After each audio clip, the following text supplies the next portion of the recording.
Okay, so trends in ionization energy. We have already been introduced to the term ionization energy.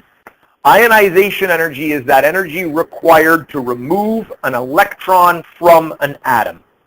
And technically, it's the energy required to remove just one electron from an atom. We've already seen with our metal ions that sometimes we just remove one if it's group 1. To make a stable ion, if it's in group 2, we'll remove 2. If it's in group 3, we'll remove 3. And I've already told you that it takes energy to remove an electron, right? If you've got anything that's held together with an attractive force, it takes some energy to pull that away. Technically, the ionization energy is the energy required to just take one electron away. And it is a direct measure of how strong the electrostatic force is. If the electrostatic force on that outer electron is strong, then how much energy is it going to take to remove it? If the force is strong, how much energy is it going to take to remove it? A lot. Thank you. It's going to take a lot of energy. And if the force is weak and it's not being held with a great force, how much energy is it going to take to remove it? Less. Not much. Little. A very little bit. And so the ionization energy is a direct measurement of how strong we hold on, or the atoms hold on to their electrons. And we already know how to argue strength of force. So if we can argue strength of force, then we can easily argue ionization energy, because it just goes hand in hand. If there is a strong force on the valence electron, then there is a lot of ionization energy. It's going to be a high number. And if there's a weak force on the valence electron, it's going to be a small. Let's talk about the trends then. Even before I put on an example, I think we could explain this. If the strength of the pull, or the strength of the hold determines, right, how much energy you need, let's talk about it. As I move down the periodic table, what should happen to the amount of energy needed to rip off that first electron? What should happen to the ionization energy? Ionization energy is the amount of energy needed to take that electron away. You can imagine it as being how hard you'd have to pull some magnets apart. All right? If the force on the magnets is strong, how much do you have to pull? Hard. Right? If the force on the magnets is weak, nothing. You imagine how hard you'd have to pull to take an electron away as you move down the periodic table. That's going to be the effect on the ionization energy. Because how much you have to pull is a direct measure of that energy needed to take it apart. So what's going to happen as we move down? Lithium, sodium, potassium, rubidium, down the periodic table. What's going to happen to how much you have to pull? Dallas? Should be less. Why is that? You give me the argument. So as you move down the table, it has more orbits. Therefore, beautiful. The electrostatic force would be less. And therefore, the ionization energy would be less. Does that make sense? Really easy to take those electrons away that are at the bottom of the periodic table. That outer electron for cesium and francium, it's hardly hanging on to that electron. It takes nothing to take it away. Let's talk about when we move across. As we move across the table, say boron, carbon, oxygen, over to fluorine, not necessarily these, well, this guy too, I suppose. Yeah, because as you move right, it's still going to be the case. You can still pull an electron off of an neon. What's going to happen as we move to the right to the amount that you have to pull to take that electron away? But there's more protons in the nucleus. It pulls them harder and in closer, so it increases the electrostatic force. The ionization energy increases. There you have it. Same argument as we used for size, except now we're thinking about the pull. And now we have the trend in ionization. We've got it. All we got to do is write it down and do a couple of examples. Okay. Across the period. Oh, you know what, folks? Don't write down nuclear charge. Nuclear charge and number of protons means the same thing, but sometimes we get confused when we switch it back and forth. Right across the period, the number of protons increases. The nuclear charge is just the charge on the nucleus. That is the number of protons. But I am a fan of keeping one term there, all right? Very often students will confuse the term nuclear charge and electrostatic force. They are completely different things. So if I'm marking this, right, if you're writing this down and I'm marking this, right across the period, the number of protons increases. Beautiful. I don't put check marks for each one. That's not the way my brain works, but that's the way I'm thinking. This results in a greater electrostatic force holding the valence electrons tighter, making them harder to remove. Greater electrostatic force. Fabulous. If the electrostatic force is then increased, it takes a little more energy to remove it. I like that statement there. That's not a bad one. Making it harder for them to remove. That makes you think about that pull. And therefore, this increases the ionization energy. Beautiful. That. Underneath there, let's just put a little example. Example. The ionization energy therefore the ionization for chlorine is greater than for phosphorus. All right. Let's move on to the next one, down the group. Now notice there I've got in a larger orbit. You could just say there are more orbits as you move down. However you want to put it. As long as it's logical and contains all the data, that's all that matters. Again, when I'm marking this, I'm looking for, as you move down, there's more orbits. The valence electrons are now farther. This results in a weaker electrostatic force. Example. The IE4. Well, you tell me how to compare these. I don't know whether you want one, however you want to do it. For potassium, weaker? I don't know the sign for weaker. You want less than. You want less than. Lithium. That's okay. Lower ionization energy. Okay? More orbits. Okay. If you graph it, it looks like this. And we can get some interesting information off of this. If you graph that ionization energy, and then the unit they use is electron volts. And again, the volts comes from the same idea as using voltage to pull it off. Don't worry about the unit, but it is an energy unit. But if we take a look here, you can see here, helium, neon, argon, krypton, xenon.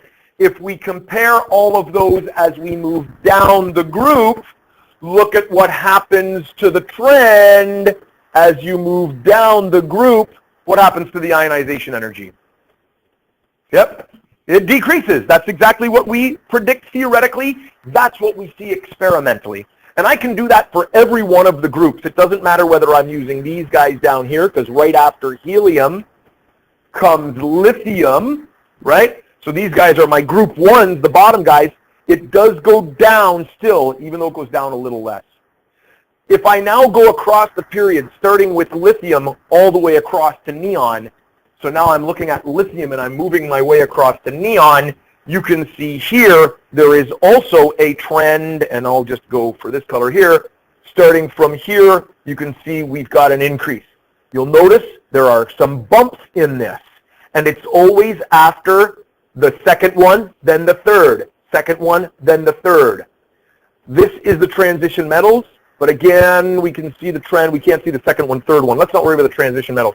Second, then third. And then there's also a bump, second, third, fourth, fifth to sixth. Second, third, fourth, fifth to sixth. Don't worry about those little bumps in there.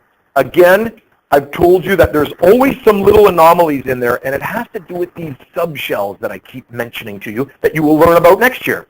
So there are some little bumps in our idea, but in general, as you move across the periodic table, the ionization energy increases. And this is experimental evidence, which then supports our theory of the protons and the orbits. Yes. Okay, let's now talk about multiple ionization energies. Now, Ionization energy, pluck one away. Now we're going to look at one element, and we're going to keep plucking electrons away. We're going to take one away, then we'll take a second one, and then a third. You can do that with the same apparatus. Turn it up until a little bit of electricity flows. You've got the first one. Then keep turning it up. As you keep turning it up, it doesn't change until the second one comes off. Then the little meter changes. You now have 2 electrons. Crank it up. Doesn't change until the third one comes off. Then you've got 3 coming off. All right? So we can measure how much energy it takes to pluck successive electrons away. And what we want to talk about now is what happens as we keep taking electrons off of the same atom. What happens to the energy needed to take those electrons off as we keep pulling? The example we're going to use here is 12. So we're going to be using magnesium. So you can write that down there. And we'll talk about what the first ionization energy is and how much energy it takes to take it away. So good old magnesium, 282, located there on the periodic table. We turn up the voltage, take one away. That energy needed is called now the first ionization energy, the energy needed to remove 1 electron. And the first one comes off the easy. Now let's talk about then plucking off a second one. Second ionization energy, amount of energy needed to remove the second. I'm going to bring all of the bullets up because I find sometimes the animations are distracting. I'll just let you write the whole thing down and then we'll do that. Now, unfortunately, you're drawing a whole new picture and in order to understand it, so I'll stop talking for a little bit. The second ionization energy is defined as the amount of energy to remove the second electron. In this case, there are 12 protons pulling on 11 electrons. The electrostatic force, therefore, on that valence electron is stronger, and therefore, it takes more energy to remove the second electron. So I'll bring all this stuff up. New picture, 3 bullets, but I have 2 more bullets on the next slide, which doesn't need a new picture. It's still the same, goes the same, but I couldn't fit it all on the screen. So, new picture. Taking it away from here, 3 bullets, 2 more bullets to come at the end, just to clarify things. Same effect as the last one. We're going to be pulling an electron away. That is now +2, and as it gets pulled away, it's going to become +3. That's going to be harder to do. But we are also pulling an electron away from now the second orbit, which has a much greater electrostatic force, and therefore it is a big jump. It takes a lot more force to remove it. This is why we call magnesium +2 a stable ion. We haven't talked about where the electrons are going. We're just talking about plucking them away. But after this test, we're going to talk about how compounds are formed. And so the thing that's taking the electrons away in terms of magnesium is a nonmetal. Bring chlorine close to it, and it pulls the electron away from magnesium. So the reason magnesium only allows 2 electrons to go, it's not so that it's because it's happy with the full outer shell, right? But it's because if another chlorine were to come along, a third one, and exert its pull on the electron that's close to it, it doesn't have a strong enough pull to take it away. So only 2 chlorines can come along, take one, take the other. A third chlorine could come along and bump into it, but the hold on that electron in the second orbit is so strong that chlorine doesn't have a strong enough pull to take it away. So only 2 chlorines can react with 1 magnesium, and we have magnesium chloride. Reaction is done. Now we're evil, and we are removing them. Here's the last bullets here.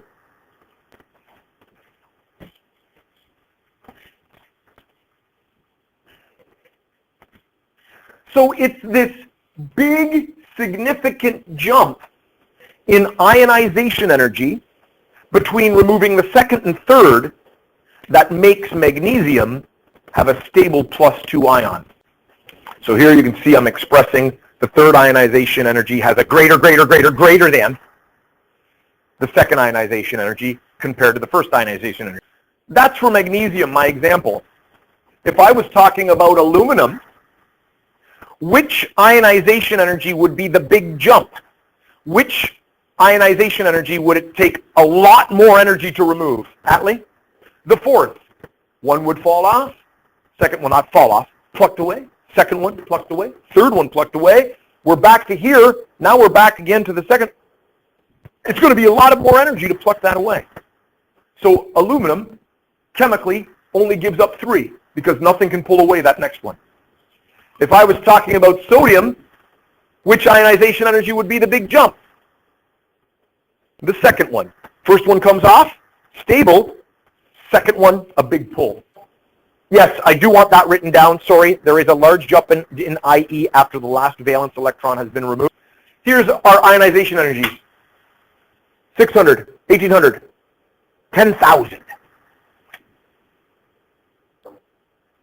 Why is there a large jump between the second and third ionization energies?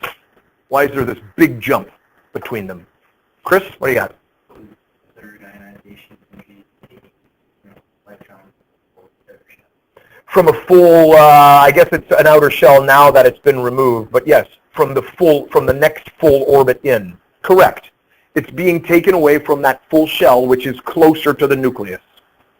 Excellent. What group is this element in? Which of our groups is this element in? Excellent. I like to use the term. I would have taken group 2, but you're exactly correct. Group 2. Because one comes off fairly easy. Second one comes off fairly easy. Third one comes off a lot of effort. Alkali earth metals is correct. Okay? Group 2, because the first 2 come easiest. All right? The electron configuration for the following elements are given, which have the lowest ionization energy, highest ionization, right from lowest to highest. Okay. If you're given a question like this, I would put a chemical symbol for it. What element has the electron configuration 2-2? Yep. Beryllium. 2-2. Correct. 2-2. Very good. Beryllium. Be. So really, when I get a question like this, I'm putting it on a table so I can get a visual representation of what's happening. 2-1. Yep. Lithium. And 2. Yep. Helium. Which is going to have the lowest ionization energy, the easiest to remove the electron? Lithium. I agree. It's got the most orbits, and it's got the least protons in the row for those orbits. Lithium is the lowest. Which one has the highest ionization energy, do you think? Yep. Why is that? Yeah, its outer orbit is completely full. It's got a couple of protons in the nucleus and only 2 of them there. It's a noble gas. It doesn't like giving up, right? Well, I know I just said that it doesn't like it, but, you know, if that still works. Helium. Once we've determined lowest and highest, rank from lowest to highest, really, is that really needed? That's a silly question. Libehe, okay? But when answering a question like that, put it on the table. Put it on the table. You now can do ionization energy and multiple ionization energies. And when I'm done this slide on metallic character, you'll also be able to do the metallic character part. But metallic character is directly related to ionization energy, and it is very easy to transition between the two. So we're really not going to learn too many groundbreaking things. Let's write down the metallic character note, and then essentially we're done. Ionization energy describes how easy or hard it is to remove the outer electron. It has everything to do with electrostatic force. Metals tend to lose electrons. A good metal loses electrons very easily. So our good metals, metals that have good metallic properties, the properties of typical metals, they conduct heat well, They are malleable and ductile, which means you can smish them out, so you can roll them out into a flat sheet or stretch them out into a wire. You're able to bend them, right? They're highly reactive. Good metals that have good metallic properties react. They're very reactive. That might not be a desire for if you want to build a car. Like if you want to build a car, you're going to want to build it out of a metal that doesn't react too much. But that's technically not what chemistry describes as a good metal. A good metal is one that has all those metallic characteristics to the highest degree. Metal elements tend to lose electrons easily. This means that they have a low ionization energy. The most reactive elements, metallic elements on the periodic table, are therefore on the blank side of the table. Where will they be found, Christopher? On the left, because the left has the lowest ionization energy. They have the fewest protons in the nucleus, so they are found on the left side of the periodic table. The least reactive elements, therefore, are on the right side. All right? There's even a top and bottom relationship. Where am I going to find the most reactive metals? Where is the lowest ionization energy when I move up and down the periodic table? Where is the lowest ionization energy? Yep, at the bottom. More orbits, farther from the nucleus, very weak hold. Therefore, what is the most reactive metallic element? Most reactive metallic element. Emily was looking at the table. She was having a glance. What do you think? Oh, no, it's called FR. FR, perfect. Francium, all right? Now, francium is made in a nuclear decay reaction. It's very unstable. Francium is not found very easily in nature. So really, cesium, in terms of one that we can get a hold of, is the most reactive, all right?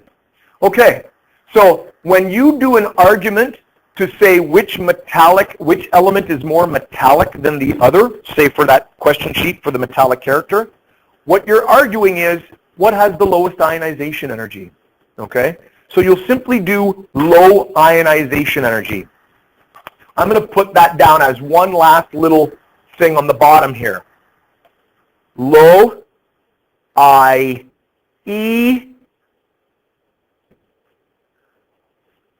good metal, or most metallic. All right? So when your question asks, which is the most metallic, you're thinking, which one has the lowest ionization energy? You go through the exact same argument, except at the end, you tack on, right, therefore has the lowest ionization energy, therefore is the most metallic. And you've got it. Okay.